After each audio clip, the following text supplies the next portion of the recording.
At the heart of one of the most sophisticated operations in modern espionage history, the Israeli Secret Service built a trap that definitively shifted the balance of power in the Middle East during the early days of the October conflict. The genius of the operation lay not only in its technical execution, but in the strategic patience that allowed Mossad agents to establish a phantom communication network that would be used by the highest commanders of the Iranian Revolutionary Guard for months, perhaps years, without ever suspecting they were being monitored and manipulated by their greatest adversaries. The discovery of this operation revealed layers of complexity that transcend any fictional espionage narrative ever conceived. For a prolonged period, Iranian military commanders established a routine of communication through channels they believed to be absolutely secure, designated specifically for the regime's most sensitive strategic deliberations. These conversations included attack planning, coordination of military operations, discussions about ballistic capabilities, and even details about the Iranian nuclear program. Every word spoken on these lines was carefully catalogued by Israeli analysts, building a comprehensive map of the Iranian command structure and its operational vulnerabilities. The establishment of this Mossad-controlled communication line represented an extraordinary technical feat that required years of meticulous planning, infiltration, and execution. Israeli agents managed not only to create a telecommunications infrastructure that went unnoticed by Iranian security systems, but also developed communication protocols that perfectly mimicked the Revolutionary Guard's standard operational procedures. The operation demanded intimate knowledge of the Iranian military hierarchy, security protocols, communication frequencies used, and even the linguistic nuances employed by commanders in their confidential conversations. Preparation for this operation began long before the events of October, when regional tensions still allowed for more discreet movement of agents and equipment. The Israeli intelligence services invested considerable resources in recruiting human sources within Iranian military and telecommunications structures, establishing a network of collaborators who provided crucial information about the communication systems used by the upper echelons of the Revolutionary Guard. These collaborators, many of whom operated for financial or ideological reasons, enabled the Mossad to understand the technical and procedural peculiarities necessary to create a communication line indistinguishable from official Iranian channels. The infiltration of Iranian telecommunications systems required a combination of expertise in cyber warfare, telecommunications engineering, and human intelligence that few secret services in the world possess. Mossad technicians developed specialized equipment capable of integrating into Iranian communication networks without leaving detectable traces for the regime's security monitoring systems. This technology allowed not only for passive interception of communications, but also for active manipulation of the channels, enabling Israeli agents to pose as legitimate Iranian authorities when necessary. The operation gained an even more sophisticated dimension when Mossad agents began to interact directly with Iranian commanders through the controlled line, assuming identities of hierarchical superiors and establishing a communication pattern that became part of the Revolutionary Guard's operational routine. This interaction was not merely passive or occasional, but represented a constant and reliable presence in the Iranian chain of command, with Israeli agents providing strategic guidance, confirming orders, and even initiating discussions about military planning that would later be used to anticipate and neutralize Iranian actions. The construction of this fictitious presence within the Iranian military hierarchy required a meticulous study of the behavior patterns, language, and procedures of the real Revolutionary Guard commanders. Mossad analysts developed detailed psychological profiles of each target, understanding their specific ways of communicating, their tactical preferences, and even their personal idiosyncrasies. This information allowed agents to assume convincing identities that never aroused suspicion among Iranian commanders, who continued to use the communication channels with complete confidence in their security and authenticity. During the months this phantom network was operational, the Mossad accumulated an impressive amount of intelligence about Iranian military capabilities, including detailed information on the location of missile arsenals, the command structure of ballistic operations, protocols for launching large-scale attacks, and specific vulnerabilities of the Iranian defense systems. This intelligence was fundamental for the development of the Israeli defensive strategies that proved so effective during the first days of the conflict, when Iran attempted to implement its plans for massive attacks against Israeli territory. The quality of the intelligence obtained through this operation significantly surpassed information available through conventional espionage methods,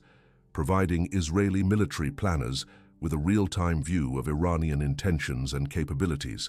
The intercepted conversations revealed not only the technical aspects of Iranian military planning, but also internal divisions among different Revolutionary Guard factions, commanders' concerns about the effectiveness of their strategies, and even doubts about Iran's ability to sustain a prolonged confrontation with Israel and its allies. The decisive moment of the operation arrived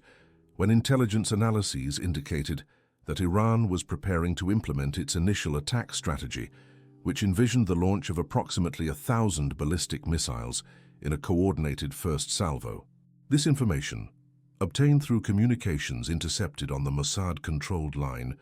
revealed the Iranian intention to saturate Israeli anti-missile defense systems through a massive attack that would make it impossible to intercept all projectiles. The discovery of this plan forced Israeli strategists to consider a preemptive response that would neutralize Iran's ability to execute this attack before it could be implemented. The decision to use the controlled communication line to call an emergency meeting of Revolutionary Guard commanders represented the peak of the operational sophistication of this espionage mission. Mossad agents, using the identities they had established over months of interaction, managed to transmit orders that seemed to come directly from the upper echelons of the Iranian military hierarchy, summoning all key personnel responsible for coordinating missiles and air operations to an urgent meeting at a specific location in the Iranian capital. The summons for the emergency meeting was executed with a precision that demonstrated the complete mastery the Mossad had established over the communication protocols of the Iranian Revolutionary Guard. The message transmitted through the controlled line used exactly the language, codes, and procedures that the commanders expected to receive from their legitimate superiors, eliminating any possibility of suspicion about the authenticity of the summons. The apparent urgency of the meeting, combined with the perceived authority of the source of the summons, ensured that all key commanders responsible for missile and air force operations promptly attended the designated location. The location chosen for the meeting was not determined randomly by the Israeli agents, but represented a strategic choice based on months of observation and analysis of the Revolutionary Guard's operational patterns. The bunker used for high-level meetings in Tehran was known to Israeli intelligence services as a regular concentration point for the Iranian military leadership, a location that offered the security conditions required for highly sensitive strategic discussions. The commanders' familiarity with this location contributed to them not questioning the legitimacy of the summons, attending the meeting with the confidence that it was a genuine strategic deliberation. The temporal coordination of the operation revealed a level of planning that integrated multiple operational capabilities of the Israeli military apparatus. While the Iranian commanders were heading to the meeting location, Israeli air forces were already positioned and prepared to execute the precision attack that would eliminate the entire military leadership responsible for Iran's ballistic capabilities. F-35 fighter jets, chosen for their stealth operation capability and surgical precision, had been strategically positioned to minimize flight time to the target and maximize the probability of mission success. The simultaneous elimination of the entire Iranian military top brass responsible for missile operations represented a devastating blow to the regime's operational capacity. The eliminated commanders were not just administrative figures, but the true architects of Iranian military strategies, individuals who possessed intimate knowledge of all aspects of the country's ballistic capabilities. The loss of these commanders meant not only the removal of important personalities, but the complete destruction of the chain of command necessary for the execution of the attack plans that Iran had developed over years of preparation. The immediate consequences of this elimination manifested in the complete disorientation of Iranian military forces during the crucial hours that followed the attack. Without the experienced leadership that had planned and coordinated military operations, The lower echelons of the Revolutionary Guard found themselves unable to implement the previously established strategies. The rigid hierarchical structure that characterized the Iranian military system, normally a source of discipline and efficiency, became a fatal vulnerability when the upper levels of command were simultaneously removed. The operational paralysis that followed the elimination of the commanders demonstrated the critical dependence the Iranian armed forces had on their senior leadership for the execution of complex operations. The plans for launching the 1,000 ballistic missiles, which depended on precise coordination between multiple units and facilities distributed throughout Iranian territory, became unworkable without the commanders who possessed the detailed knowledge of execution protocols. This situation forced the Iranian regime to improvise responses that were significantly less effective than the originally planned strategies. The subsequent revelation that elite Israeli units were operating simultaneously in Iranian territory added an even more complex dimension to the operation, demonstrating that the elimination of the commanders through the air attack was only one component of a multifaceted military strategy. The Shaldag unit, known for its special reconnaissance and direct operation capabilities, had been infiltrated into Iranian territory to conduct complementary missions that included verifying information about nuclear facilities and executing selective assassinations of other high-priority targets that could not be neutralized through air attacks. The presence of these special units on Iranian soil during the period of the phone line operation suggests a level of coordination and planning that integrated multiple operational capabilities of the Israeli security services. While the Mossad executed its social engineering operation through the controlled communication line, the special forces provided real-time intelligence on troop movements, location of high-priority targets, and operational conditions that influenced the timing and execution of the final air attack. This interagency coordination represented an impressive demonstration of the sophistication of Israeli military capabilities. The ground operations conducted by the special units also contributed to the disinformation and confusion that characterized the initial Iranian response to the conflict. The elimination of mid-level commanders and the sabotage of communication facilities complemented the devastating blow represented by the elimination of the senior leadership, creating multiple points of failure in the Iranian chain of command that made a coordinated and effective response virtually impossible during the critical first hours of the conflict. The integration of these ground operations with the manipulation of communications through the Mossad-controlled line demonstrated a sophisticated understanding of Iranian military psychology and operational protocols. Israeli agents managed to create a situation where Iranian commanders were not only physically eliminated, but also deprived of the communication and coordination systems necessary to transmit contingency orders to their subordinates. This multidimensional approach ensured that Iranian operational paralysis extended far beyond the period immediately following the initial attack. The strategic implications of this operation extended far beyond the immediate conflict between Israel and Iran, significantly influencing the regional dynamics of the Middle East and international perceptions of the military capabilities of the two countries. The clear demonstration of Israeli operational superiority and the vulnerability of Iranian command structures fundamentally altered the strategic calculations of other regional actors, including Arab countries that previously hesitated to establish closer relations with Israel for fear of Iranian retaliation. The operation also revealed the extent of the Mossad's penetration capabilities into the communication and command systems of regional adversaries, setting a precedent that will likely influence perceptions of operational security among other groups and countries in the region.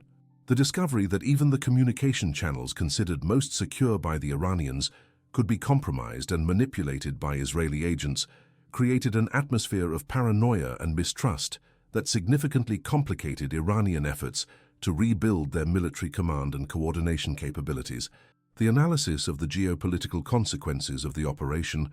reveals how a single espionage mission can fundamentally alter the regional balance of power and accelerate diplomatic processes that had been stagnant for years. The unequivocal demonstration of Israeli operational capabilities and Iranian vulnerability created a window of opportunity for the expansion of the Abraham Accords, with Arab countries that previously hesitated to normalize relations with Israel due to fear of Iranian retaliation, now reconsidering their strategic positions in light of the new regional reality demonstrated by the conflict. Saudi Arabia, which had long maintained a cautious stance regarding normalization with Israel due to Iranian threats, began to signal greater openness to discussions about comprehensive peace agreements that would include not only diplomatic recognition, but also cooperation in areas of security, technology, and economics. The perception that Iran had significantly lost its capacity for regional power projection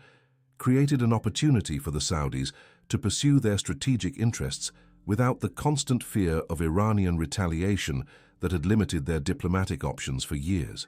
Other countries in the region, including the United Arab Emirates, Bahrain, and even nations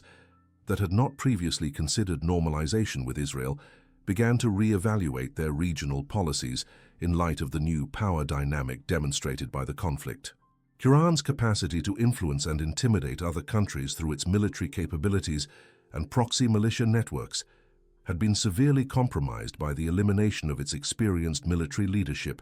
creating space for other regional actors to pursue more independent policies aligned with their own national interests. The operation also had significant implications for the international perception of the capabilities of modern intelligence services and the limits of operational security, even for highly centralized and paranoid regimes like the Iranian one. The revelation that such a sophisticated operation could be conducted for months without detection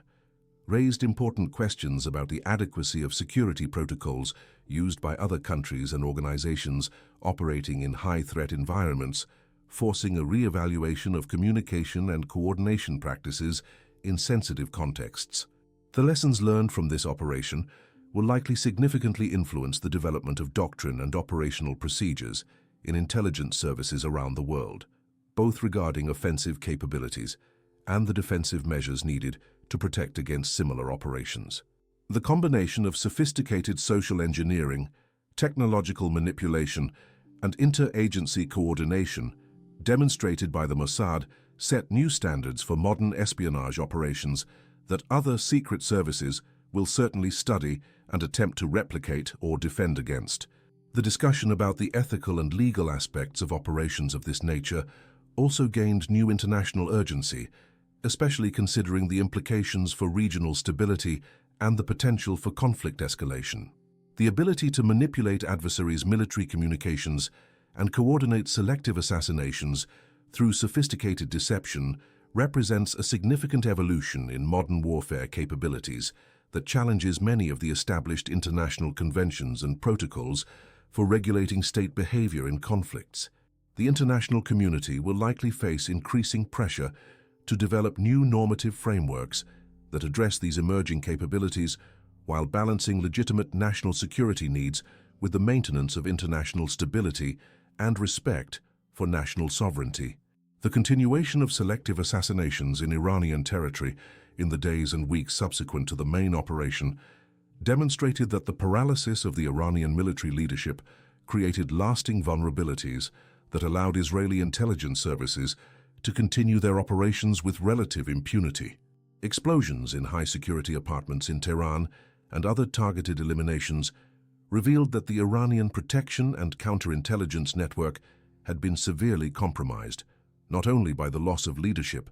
but also by the continuous infiltration of Israeli agents who exploited the organizational confusion to expand their operations.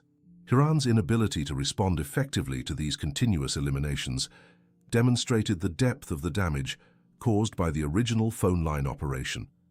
Without the experienced commanders who had developed and supervised internal security protocols, Iranian agencies found themselves unable to implement effective counterintelligence measures or adequately protect their own operatives and facilities. This systemic vulnerability allowed Israel to maintain a continuous pressure campaign that complemented the strategic objectives achieved through the initial elimination of the military leadership. The transition to a shadow war after the formal ceasefire reflected the new operational reality created by the Mossad operation, where Iran's capacity to conduct conventional military operations had been severely degraded, but the systemic vulnerabilities created by the loss of leadership allowed for the continuation of Israeli clandestine operations. This modality of low-intensity, yet high-precision conflict demonstrated how a successful intelligence operation can create lasting operational advantages that extend far beyond the immediate period of open conflict. The gradual revelation of the details of this operation to the international public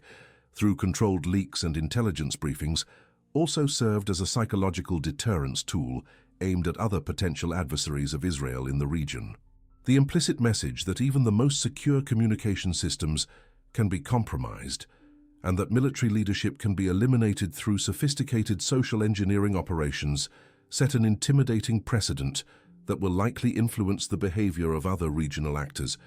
who might consider hostile actions against Israel. The lasting impact of this operation on Iranian military capability manifested not only in the immediate paralysis of its armed forces,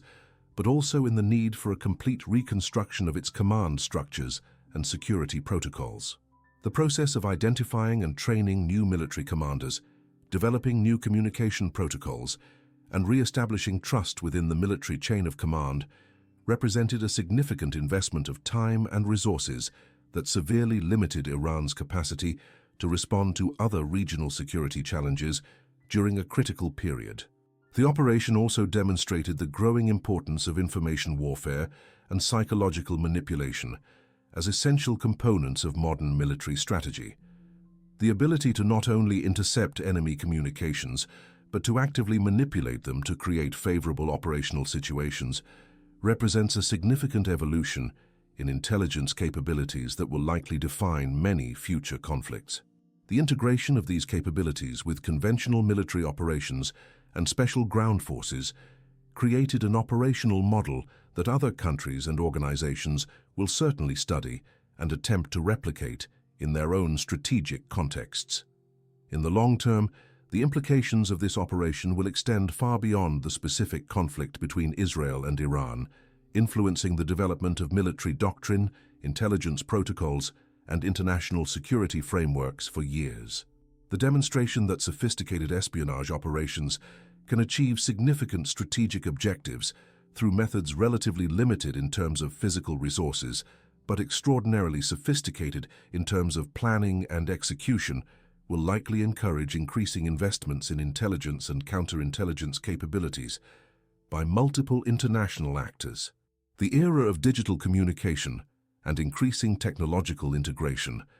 created systemic vulnerabilities that this operation exploited in an exemplary manner, setting a precedent that will fundamentally redefine how nations and organizations approach the security of their communications and operational coordination in high-threat environments.